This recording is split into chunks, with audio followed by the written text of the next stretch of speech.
Bom dia, professor. Bem, tranquilo? Opa, estava sem som aqui o troço. Opa, por favor, né?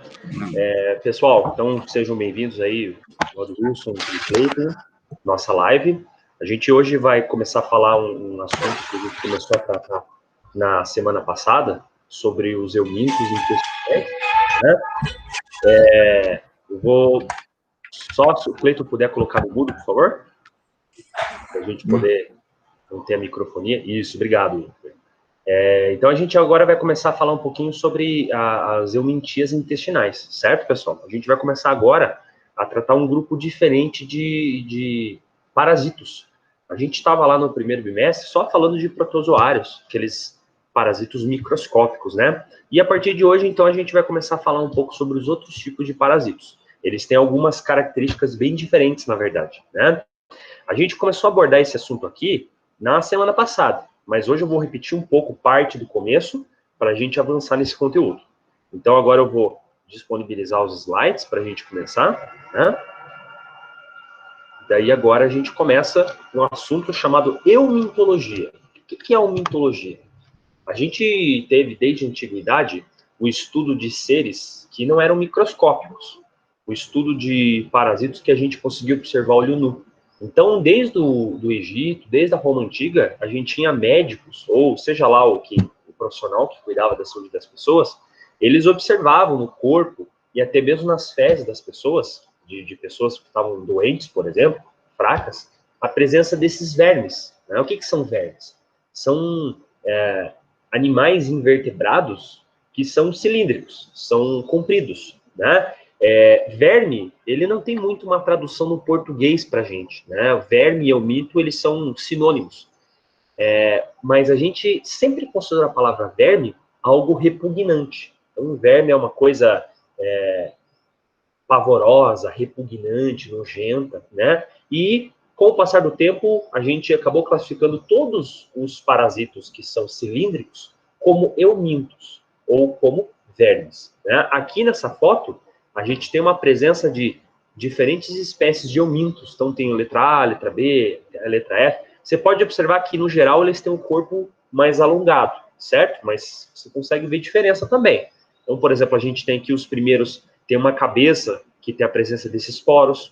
Aí a gente tem a letra C e a letra D, vermes, que já tem uma cabeça um pouco mais retangular, né? Então a gente percebe que, apesar de todos serem chamados de eumintos, a gente tem algumas diferenças. Tá? O que a gente pode falar em relação às doenças do passado, que a gente estudou, os protozoários? Os eumintos, eles vão causar outros tipos de sinais, outros problemas que a gente normalmente não associava àqueles protozoários. Geralmente os eumintos trazem muitos problemas nutricionais para a gente.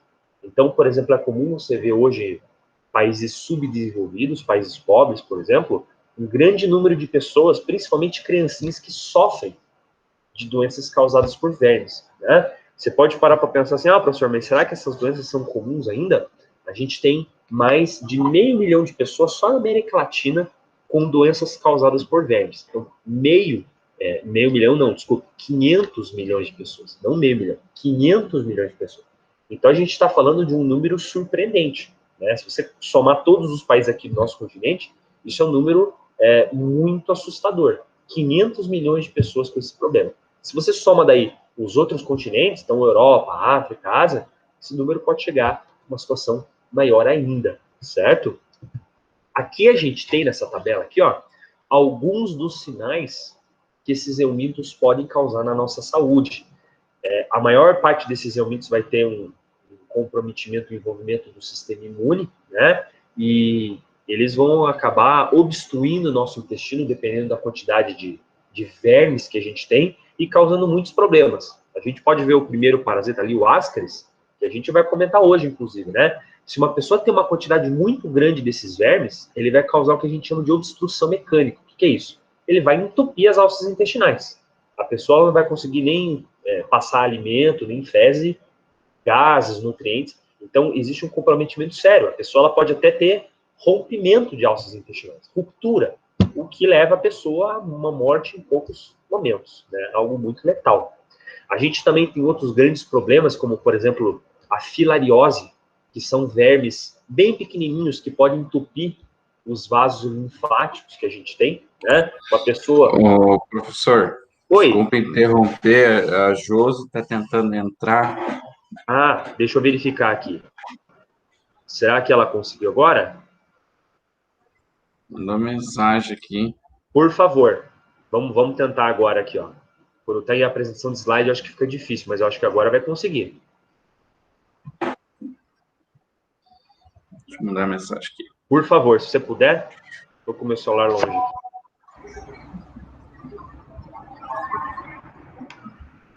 Aí. Beleza. Tranquilo. Bom, continuando aqui, pessoal, a gente então tem esse problema, uma pessoa que pode ter filariose, a pessoa entupir os vasos linfáticos, né? E a pessoa começa a ficar com um inchaço de membros, né? Então existe uma doença que é chamada ainda, né? Diminuiu a frequência, mas ainda tem essa doença. Elefantíase. A pessoa fica com os membros inchados, os braços, por exemplo, as pernas, né? Algo que é muito difícil, né? Tem até uma consequência estética para a pessoa. Tá? E a gente tem vários outros problemas, né? Como, por exemplo, a cisticercose, que tem sinais neurológicos para a gente, anemia, no caso de um parasito chamado strongyloides, que a gente vai estudar hoje. Enfim, nós temos muitos problemas que a gente pode alcançar quando a gente tem uma infecção com vermes. Tá? E aqui a gente tem um fluxo, um quadro, que o professor mostrou na nossa última aula, e que resume bastante aquilo que a gente vai entender nesse bimestre. A gente vai falar um pouquinho sobre os eumintos, né? Sobre os vermes intestinais, principalmente. E existem 3 grandes grupos que a gente vai estudar aqui esse bimestre. Os nemateumintos, os plateumintos e os acanthoceptos. O que é cada um desses grupos aqui? Bom, primeiro está em verdinho o grupo que a gente vai iniciar o estudo. Os nemateumintos, eles são os vermes cilíndricos. São aqueles vermes, por exemplo, que eles se parecem com uma minhoca, por exemplo. Eles estão longos e têm o corpo cilíndrico, certo? Os nemateumintos, eles são geralmente vermes arredondados, eles são simétricos, né? Então, se você divide o corpo dele em 2, ele vai ter 2 partes iguais, tá? E tem uma informação muito importante que ele tem uma presença na cutícula. Ele tem uma camada que fica na parte externa dele, que ajuda a gente, por exemplo, no diagnóstico. Você, por exemplo, tem vários vermes no intestino de uma pessoa, como é que você vai identificar qual que vai ser o melhor tratamento para aquela pessoa? Você tem que identificar qual verme se trata, né? E a gente pode usar a presença de cutícula para a gente tentar chegar na resposta, tentar identificar a espécie desse verme, né? Depois dos nemateumintos, que a gente vai começar estudando, nós temos os plateumintos. Os plateumintos... Oi, diga. Vou interromper de novo, agora a Kelly. Ah, tá bom. Deixa eu... Que engraçado, eu tinha instalado aqui uma extensão para a pessoa poder entrar, não sei o que aconteceu. Né? Deixa eu colocar aqui, auto-permitir. Vamos esperar um pouquinho até ela entrar aqui, né? Mas o professor estava comentando, né, que esses plateumintos, eles são aqueles vermes que são achatados, né? Então, eles são vermes que parecem, na verdade, uma chapa, né? Eles parecem um plano, certo? Eles têm um achatamento dorso ventral, né? Agora que ele conseguiu entrar. Beleza, né? Se tiver mais alguém que queira entrar, vocês podem me interrompendo, tá bom, pessoal? Eu acho que tem que tirar o modo de apresentação para que isso dê certo, né? Bom, os plateumintos, então, são os vermes achatados, né? E eles têm um sistema digestivo incompleto. Você pensa, mas o que isso importa para mim, né? O fato de ter o sistema incompleto faz com que eles acabem tentando extrair nutrientes de você, por exemplo, como sangue, como nutrientes, né? De uma forma mais fácil. E a gente é prejudicado com isso. Uma pessoa que normalmente tem anemia, quer dizer, a pessoa está fraca, né? A pessoa está com as mucosas pálidas porque ela está perdendo sangue, possivelmente é um plateuminto que está conseguindo roubar nutrientes dessa pessoa, né? Os plateumintos, eles se dividem em 2 grupos.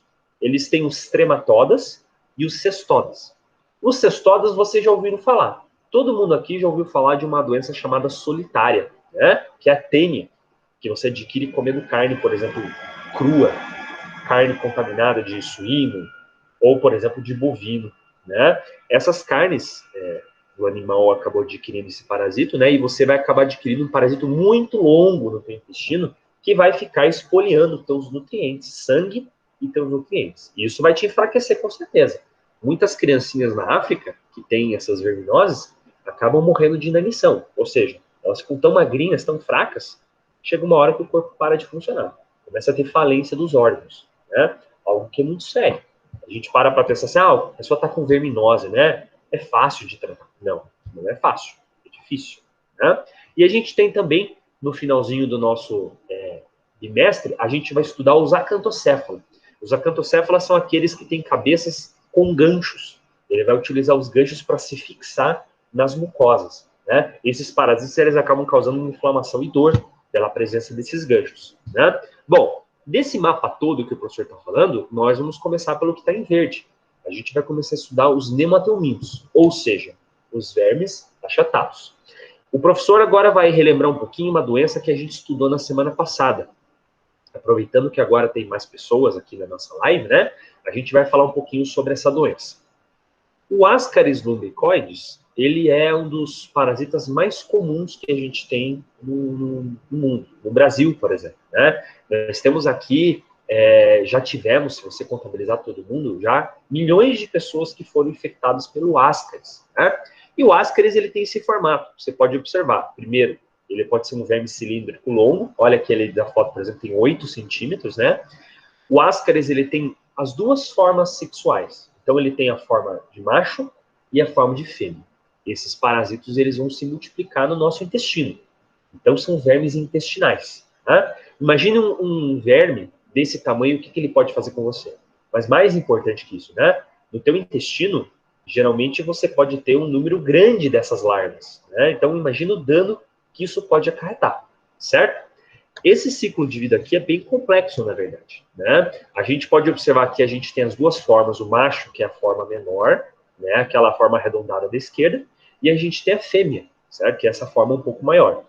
A fêmea consegue fazer uma postura de muitos ovos. Cada ovo desse tem o potencial de se transformar numa larva, né? Como que esses vermes causam um problema para a gente, professor? Bom, vai ter uma mistura de contaminação ambiental com o verme ficar viajando no nosso organismo. Ele vai ficar invadindo o nosso organismo, vai passar por várias regiões dele. Né? A gente pode observar que nesse ciclo de vida, basicamente, como a coisa acontece. Tá? Então, vamos lá. No primeiro passo aqui, tá? A gente tem, por exemplo, as duas formas infectantes, o macho e a fêmea, aqui no passo 1, ele está no teu intestino, né? Você pode ver que a fêmea, como o professor já falou, ela é a maior forma, tá? Tanto o macho quanto a fêmea, eles vão se multiplicar, vão se dividir, vão se reproduzir, e a fêmea vai acabar fazendo uma postura de muitos, milhares de ovos. Esses ovos, eles são eliminados com as fezes. A pessoa que está contaminada, ela então defeca, por exemplo, e ela vai estar eliminando para o ambiente uma grande quantidade de ovos. Esses ovos, eles vão parar no meio ambiente se a pessoa, por exemplo, defeca numa região que não tem qualidade sanitária, não tem um saneamento básico, né? O grande problema das parasitoses é isso, né, pessoal? A gente tem pessoas, por exemplo, que têm doenças que acabam propagando-se porque não tem ali investimento em esgoto, investimento em aterro sanitário, investimento em vaso sanitário, rede de esgoto, enfim, algo muito problemático, né? Essa pessoa que está contaminada defecou, então, e as fezes dela, por vários motivos, foram parar ali no solo, certo? Vegetação, uma plantação de verduras, por exemplo, né? A gente pode ver aqui a presença dos ovos. O ovo, ele, com o passar do tempo, alguns dias, ele vai amadurecer, e onde tinha um ovo, você vai ter um ovo agora com a presença de uma larva. Tá? A pessoa pode adquirir o Ascaris quando ela toma água contaminada, ou seja, água que teve contato com essas fezes, ou também quando ela se alimenta de verdura que teve contato com o solo contaminado. Ou seja, fezes contaminaram o solo, a pessoa come um alface, por exemplo, algum tipo de verdura, e acaba adquirindo esse parasito. Esses ovos aqui, com o passar do tempo, eles vão se incubando e vão desenvolvendo aqui o que a gente vê a larva. Tá? Você pode ver que essa pessoa aqui está ingerindo, então, o ovo larvado, né? E esse ovo aqui vai para onde? Como a pessoa está ingerindo, ele vai parar direto no nosso intestino. Tá? Aqui no nosso intestino, essa larva, ela não vai ficar paradinha. Ela vai invadir o seu corpo. Ou seja, no intestino, quando você deglutiu, ela foi parar no intestino, essa larva ela vai invadir a camada mais profunda do intestino, que é chamada de mucosa. e de submucosa. E o que ela vai fazer ali? Ali ela vai cair na corrente circulatória, certo? Porque a parede do intestino ela é uma parede ricamente vascularizada, né? E ela vai, pelo sangue, invadir outras regiões, outros órgãos. O importante para a gente é quando ela chega nos pulmões. Vai chegar uma hora, porque como ela está com acesso ao sangue, né? Ela vai parar ali nos nossos pulmões. Aqui está o passo 6, ó. O intestino vai parar pelo sangue nos pulmões. E o que acontece quando ela para nos pulmões? No momento que ela para no tecido pulmonar, você acaba tendo um reflexo para você tossir. É o que a gente falou lá passada, né? Então a pessoa ela vai tossir e essas larvas, elas vão parar onde? Elas vão parar na traqueia. Parando na traqueia, você vai engolir novamente isso. Por quê? Você vai devolver ali para a cavidade aqui, cavidade oral, cavidade nasal, né? Tem um reflexo para se engolir isso de volta. E quando você engolir isso de volta, vai parar uma última vez aqui no nosso intestino. Aqui, nesse momento, ela vira adulto. Então, ela estava até agora na forma de larva viajando. Finalmente, quando ela cai pela segunda vez no intestino, ela se transforma em adulto. Aí, ela vai começar tudo de novo. Você vai ter um adulto, o casal vai tentar se multiplicar, mais ovos nas fezes, né? E a pessoa pode ter muitos problemas, porque a gente está mostrando aqui uma viagem fácil, né? Da boca, vai para o intestino, vai para o pulmão, vai para o intestino e volta, mas às vezes a larva pode parar em outros órgãos, né? A gente chama isso de larva migrans, quando a pessoa acaba tendo outros problemas no corpo, lesões em outras regiões do corpo, porque a larva acabou parando em outras regiões, né? A larva não tem essa intenção de ficar indo para tudo que é lugar. Tem um ciclo de vida específico dela. Mas a gente pode ter muitos problemas com isso, né? Existe, por exemplo, uma larva que ele causa problema em cães, que é tipo o primo do Ascaris, né? Que é um verme chamado Toxocara. O Toxocara, se ele é acidentalmente engolido pelo ser humano, por exemplo, a gente pode ter muitos problemas aí, como, por exemplo, ela ir parar em regiões diferentes do teu corpo, né? Então, veja como a gente tem problemas sérios por aí, né, pessoal? A gente vai falar um pouquinho sobre o tratamento dessa doença mais lá para o final, porque agora a gente vai estudar outros tipos de doença também. A aula de hoje ela tem como tema os nemateumintos, né, que são responsáveis por doenças do intestino. Todas elas têm sinais parecidos. A pessoa ela tem emagrecimento, a pessoa ela fica fraca, a pessoa perde nutrientes, a pessoa ela tem diarreia, claro, porque você tem uma grande quantidade de adultos, de vermes ali no teu intestino, né? Então isso acaba, de certa forma, te enfraquecendo bastante, né? Essa aqui é uma segunda doença que nós temos, que é responsável, um parasito chamado Enteróbios vermiculares. Todos vocês, possivelmente, já ouviram falar desse verme, né? O Enteróbios, ele é um verme que ele nos causa muitos problemas porque ele é um verme que está muito associado a prurido anal, né? Ele causa uma doença chamada oxuríase. Talvez você já tenha ouvido falar, né? O que é essa doença oxuríase? O Enteróbios, ele é um verme que, uma vez infectando a pessoa, ele vai parar na nossa região intestinal e o adulto, ele consegue migrar da região intestinal para a região anal. E ali ele vai fazer a postura dos seus ovos, na região no ânus, né? Esse verme é interessante, porque você pode ver ele aqui no microscópio, né? Você pode ver que ele tem aqui uma estrutura interna, né? Ele tem uma espécie de gancho.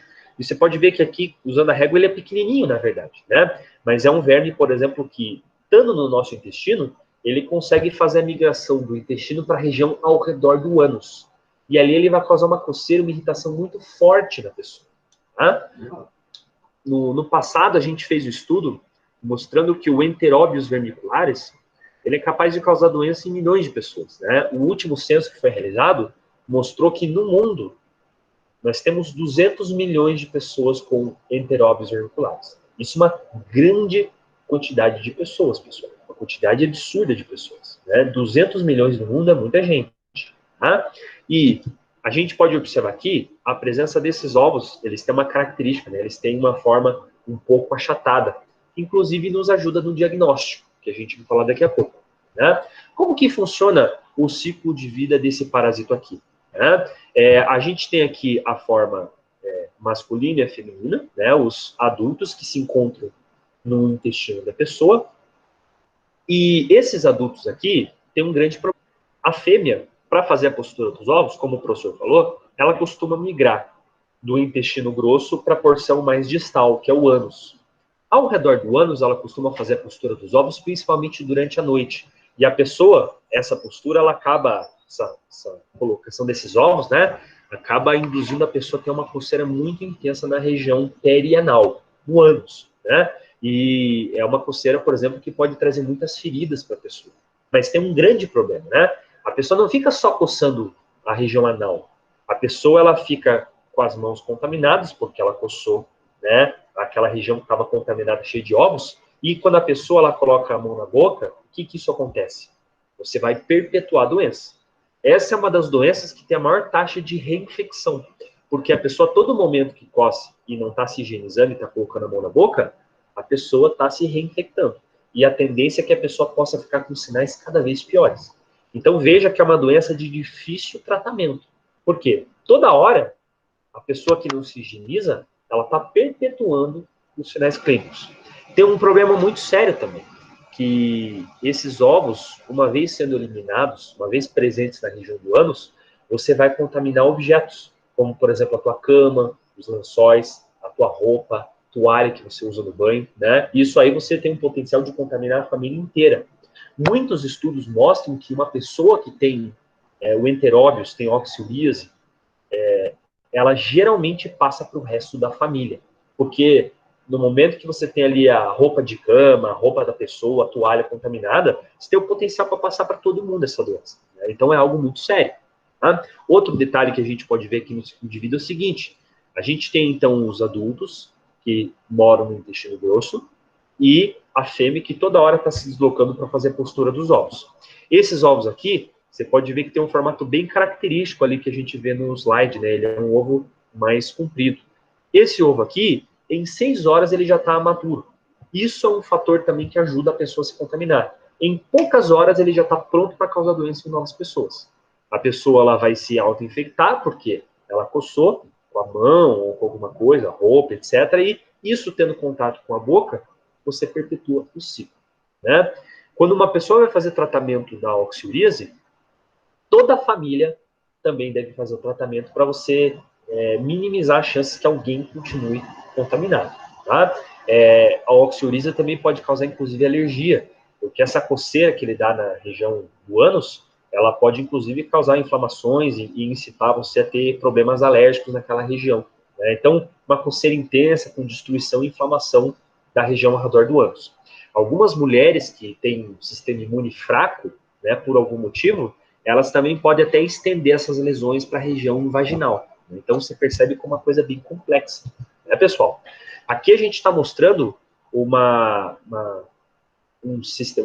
diagnóstico por imagem, né? A gente fala um diagnóstico abdominal, da região abdominal, ultrassonografia, né?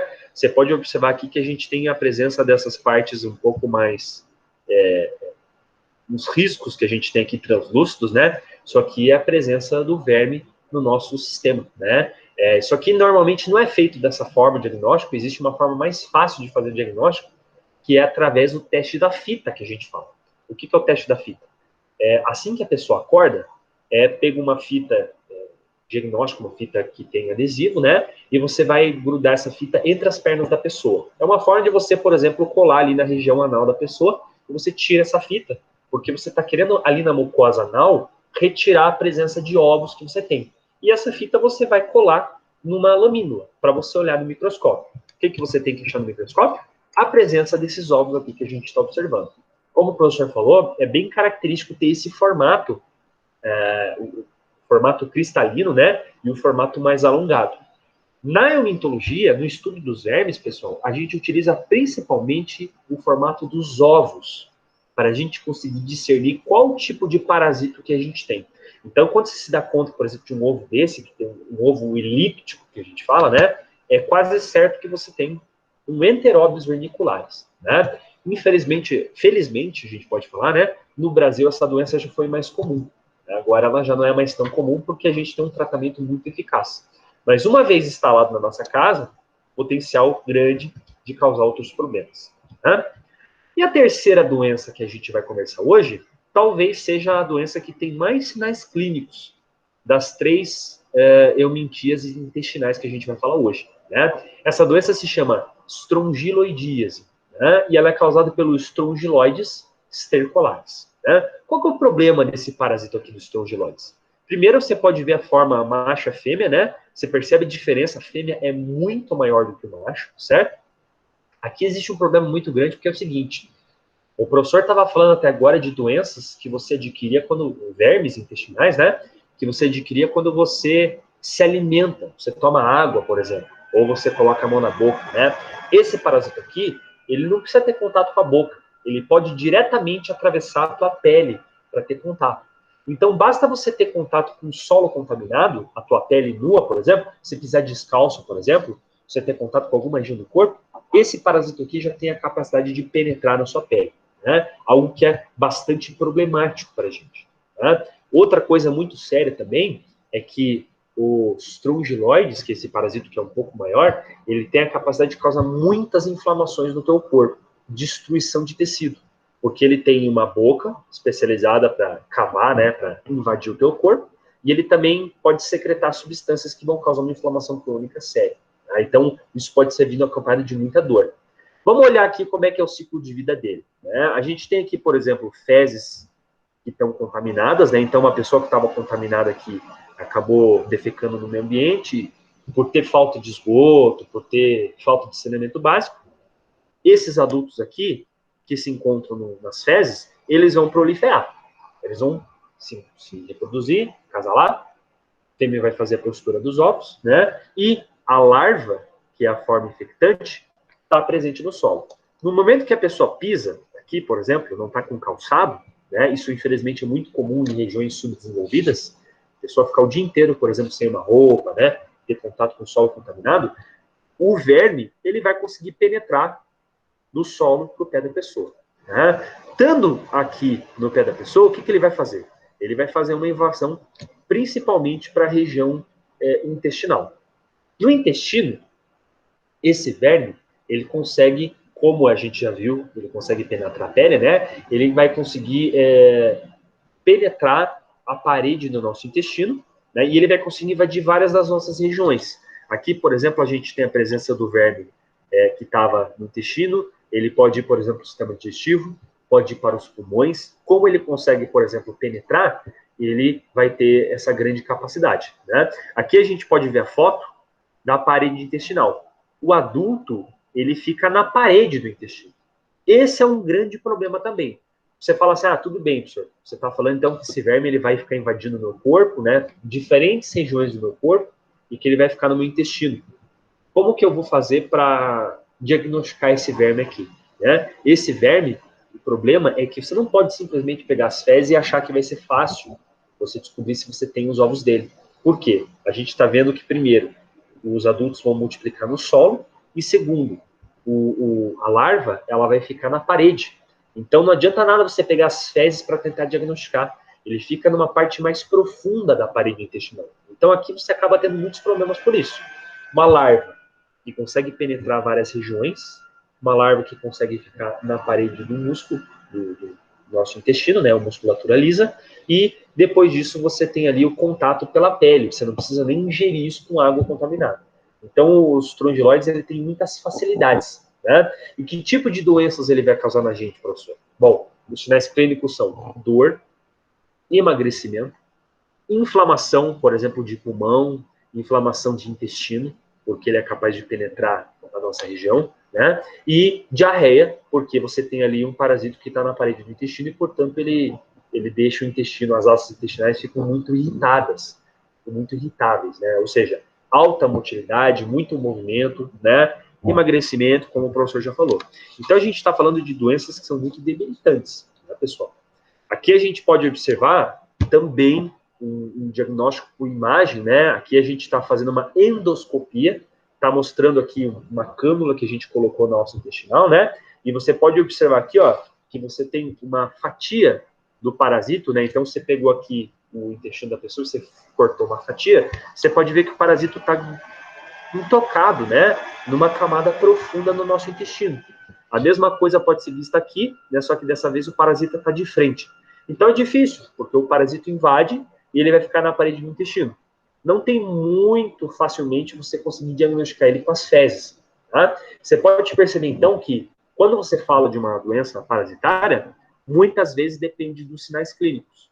Não é só das fezes que vai depender para você achar aquele parasito específico. Né? As duas primeiras doenças que o professor falou, a Ascaris lumbricoides e o Enterobis vermiculares, é fácil. Fácil não, né? Mas é mais fácil. Porque você ali precisa das fezes da pessoa. O Enterobis você pode fazer o teste da fita. Você vai achar os ovos do parasito. Mas os estrongiloides, geralmente você vai ter sinais clínicos interferindo ali na vida da pessoa. É um pouco mais difícil, né? Geralmente o diagnóstico vai demorar um pouco mais. Tá? Aqui a gente pode observar o ovário. O que a gente quer dizer com isso? É o estudo dos 3 tipos de parasitos que a gente falou hoje, né? Um pouquinho como é que é o formato dele. Aqui, primeiro, a gente tem o ovo do Enterobis vermiculares, que o professor citou. Você pode observar que a gente tem aqui um ovo mais comprido, como o professor falou, né? Ele tem uma dupla camada. Ele é principalmente reconhecido porque ele tem essa ponta elipsoide. Você tem o ovo do Ascaris, que ele tem essa membrana que a gente fala, essa dupla membrana, né? Então, o ovo do Ascaris, o fértil ele é um pouquinho menor, ele vai ter essa camada aqui, essa espécie de carapaça, né? E aqui a gente tem os strongyloides terculares. Você pode observar que você consegue ver a própria larva aqui dentro, né? Ele não é um ovo que tem muita característica e normalmente você tem que aliar ele a outros tipos de sinais, como, por exemplo, dor, inflamação. Né? O diagnóstico desses vermes aqui é principalmente feito com o uso do microscópio. Seja a microscopia aqui das fezes, seja você olhar tecido, fazer histologia para a gente ver, por exemplo, os strongyloides. Tá? Tudo bem, professor. Como que a gente pensa fazer o tratamento desses eumintos intestinais aqui? Né? Bom, existem algumas moléculas que a gente usa, mas as duas principais moléculas que a gente usa é o mebendazole. Mebendazole, ele é uma molécula que é muito eficaz porque ele vai causar paralisia do parasito. Então, você vai fazer o tratamento da pessoa para que faça a paralisia e o parasito ele perca o controle do seu movimento, né? Para que o intestino consiga eliminar mais facilmente esse verme, tá? Imaginar uma criancinha, por exemplo, que tem uma grande quantidade desses vermes no intestino, ela precisa de uma ajuda para eliminar, porque a gente até falou que tem o risco de ter obstrução mecânica. Uma grande quantidade desses vermes no intestino. Né? Outra molécula também que a gente pode usar é o palmoato de pirantel. O palmoato de pirantel, vocês vão observar aqui nas nossas aulas de eumintos, que ele é uma molécula que é usada para muitos tipos de verminoses. Né? A gente até vai falar, por exemplo, de verminoses dos plateumintos, por exemplo. Ele é uma molécula bastante utilizada. Por isso, quando a gente fala geralmente em vermífugo, a gente tem essas moléculas aí como os grandes personagens para tratar as doenças. Né?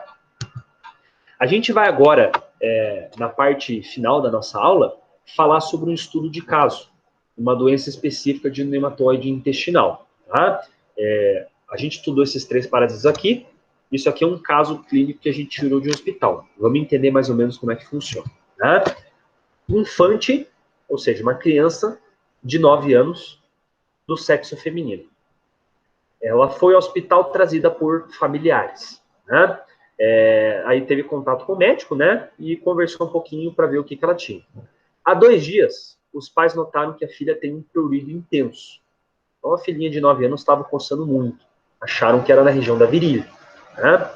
Eles estranharam a cor das fezes. Parece que ela estava com uma cor assim, as fezes muito esbranquiçadas, né? Que é um pouco diferente do que a gente normalmente encontra. Nossas fezes são o quê? O castanho escuro. Né? Essa é a cor típica das fezes. Ela está enjoada, apresenta náuseas há mais de uma semana. Então, isso é muito comum quando você tem verminoses intestinais. A pessoa ter esse tipo de enjoo. Né? Carteira de vacinação está atualizada. Provavelmente isso o médico perguntou. Talvez o médico desconfiou de alguma doença viral, por exemplo. Né? Sei lá, hepatite, alguma coisa assim. No exame, né, o exame físico que o médico fez, o que foi constatado? Avermelhamento da região ao redor do ânus. Tá? Então, possivelmente a coceira não estava só na virilha. A coceira também estava na região anterior. Né? Dor abdominal à palpação. Então, essa pessoa estava com dor nas alças intestinais. Tá? Vamos lá, pessoal. Baseado no histórico e no exame físico, podemos considerar quais doenças? Né? Então, aqui o professor coloca, a gente pode considerar oxíurise? Pode. Oxyuríase foi essa doença que a gente conversou agora há pouco, causada por enteróbios vermiculares. Na verdade, está bem suspeito que se trata dessa doença, né? Podemos desconfiar de outras doenças? A gente pode. Tem muitas doenças, por exemplo, muitas parasitoses que podem causar problemas intestinais para a gente, né? Então, ela está enjoada, por exemplo, ela teve mudança nas fezes, isso pode acontecer, né? O prurido é algo realmente que é mais específico de oxuríase, né? Não tem muitas outras doenças que poderiam causar coceira anal, porém, a gente não pode só restringir antes de fazer o diagnóstico, né? Então, quais testes laboratoriais a equipe médica fez? Tá? Primeiro, aquilo que o professor falou, exame da fita adesiva, aquela fita, por exemplo, que a criança, na primeira hora que ela acorda, vai ser colado ali entre as pernas na região perianal, né? Afasta-se as nádegas para você usar essa fita, e essa fita vai ser levada para uma lâmina, e isso vai ser corado para observar no microscópio. O que você tem que encontrar ali? Você teria que encontrar, se a pessoa tem oxyuríase, você tem que encontrar os ovos de oxyuríase que a fêmea fez quando ela estava migrando para a região perianal, né? Também foram feitos outros exames, porque se a criancinha está com enjoo e a criança está com mudança, alteração das fezes, é possível também que ela tenha outro tipo de problema, né? Como, por exemplo, problema de fígado, né? Então, aqui a gente pediu no exame bioquímico algumas enzimas. Vocês vão estudar um pouquinho melhor isso quando vocês tiverem aula de análises clínicas, né? Então, ALT, AST, GGT, alguns tipos aí de exames, tá? Também foi realizado ultrassonografia do abdômen, para ver se a gente consegue perceber algum tipo de adulto ali, né? E aqui foi constatado no exame um ovo, né? Naquela exame da fita adesiva, um típico daquilo que a gente falou lá. Realmente é confirmatório que a gente tem aqui a oxiuríase, né? A presença de um ovo do enteróbios vermiculares.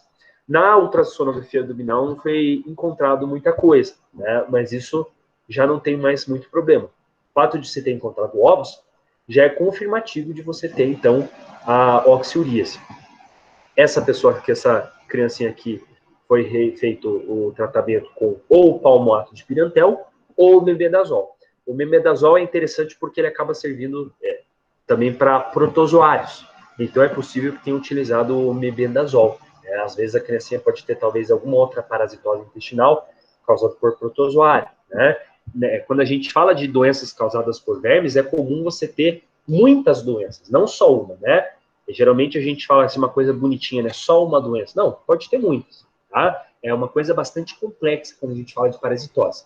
Lá na África, já foram feitos estudos que mostram, por exemplo, que uma criancinha pode ter 3 tipos de parasitose ao mesmo tempo, né? Isso é algo muito sério. E é provável que isso que seja responsável pela morte daquela criança, tá?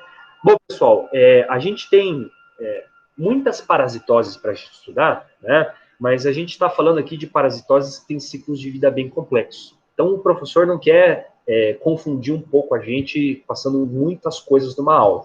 A gente vai dividir a nossa aula de parasitoses intestinais em 2, né? A gente aqui acabou falando de metade dos parasitos intestinais e a gente vai continuar na próxima aula falando de outros, tá? Eu queria saber se tem alguém que tem alguma dúvida relacionada à aula de hoje, pessoal. Vamos aproveitar esse nosso espaço para conversar. Ô, professor, por nível de curiosidade, questão desses vermes, as coisas, a ivermectina ajuda? A ivermectina ajuda sim, Cleiton, né? A gente vai ter algumas doenças que a gente vai falar mais para frente, que a ivermectina ela vai ser muito eficiente, tá? A ivermectina, assim como o bemedazol, ela também causa uma alteração no metabolismo do parasito, né? A ivermectina vai ser muito interessante quando a gente estiver falando de plateumintos e de acantocéfalos, que são aulas que vão ficar um pouco mais para frente, né? Mas a ivermectina, ele é uma das moléculas mais usadas. E outra coisa, professor, no dia a dia da gente, eu já ouvi falar da semente, chamam pepita de abóbora, que é um vermífugo natural, isso realmente ajuda, professor? Ajuda, né? Antigamente, a gente alimentava muitos animais com sementes, né? E a gente percebeu que existem muitos vermífugos naturais, muitas moléculas com propriedade para acabar com o parasito, em sementes, por exemplo, de abóbora. A semente de abóbora, ela pode ser usada assim, né? A gente não fala que ela vai funcionar em 100% dos casos, mas ela é muito eficaz para combater doenças, né? A gente vai ver que tem muitas substâncias naturais, tem uma área que vocês vão estudar, vocês que estão estudando farmácia, né? Que é a fitoterapia, certo? O que é fitoterapia? É você investigar propriedades farmacológicas em plantas, em extratos de plantas, né? Folha, raiz, regiões de plantas diferentes, né? Hoje a gente sabe que a fitoterapia ela consegue todos os dias encontrar moléculas que têm efeito contra bactéria, contra parasito, né? O óleo de nim que a gente tem, né? O óleo de nim, ele foi uma das maiores descobertas que a gente tem na fitoterapia. A gente pode usar, por exemplo, o óleo de nim contra parasitas externos, por exemplo, né? Contra parasitos que infestam a tua pele, por exemplo, e ela foi descoberta dessa forma. Então, o uso tradicional na população, a gente levou para o laboratório e viu que ela tem efeito bom contra parasitas. E esse óleo de nim é extraído da onde, professor? Porque eu tive aqui uma visita da vigilância sanitária e teve o rapaz me indicou esse óleo de nim de a gente passar estabelecimento que evita formiga, barata, tudo, e realmente eu compro. Minha esposa até comprou pela internet, né? Um senhor vem entregar um frasco e a base dele é óleo de nim. Mas eu nunca Isso, tinha visto falar isso. essa O que que planta, né? é É isso? uma planta. Nim é uma planta, Nim? né? E é interessante porque é uma planta nativa, não tem só nas Américas, né? Mas é uma planta muito importante porque a gente utiliza não só para pesticida, como você falou, então você pode passar, por exemplo, para controle de pragas, né? Mas também você pode utilizar até mesmo para a gente. Tá? Existem formulações, por exemplo, que você tem óleozinho que você pode até tratar unha, por exemplo, que tem infecção por fungo, né? Você pode fazer isso formulação oral para que você possa tratar, por exemplo, verminose, né? Claro que cada produto tem a sua formulação. Você não pode pegar aquele, por exemplo, que você vai tratar pesticida e usar na gente, né? Existe formulação diferente para cada situação, mas ele é muito interessante. Entendeu? Muito legal, muito interessante. Tá? Pessoal, alguém tem alguma pergunta a mais? Tranquilo? Então, eu peço que o que a gente tem para fazer essa semana? Vocês têm uma questão de frequência para responder, né? Respondam essa questão, pessoal, certo? E lá na próxima quarta-feira, a gente vai falar mais de um grupo de doenças intestinais daí. Daí a gente fecha nematelmintos. A gente passa para platelmintos daí. Bom? Se vocês não têm mais nenhuma dúvida da aula de hoje, eu desejo para vocês um bom dia, bons estudos e até a próxima quarta-feira. Bom dia, professor. Boa semana. Valeu, um abraço, pessoal.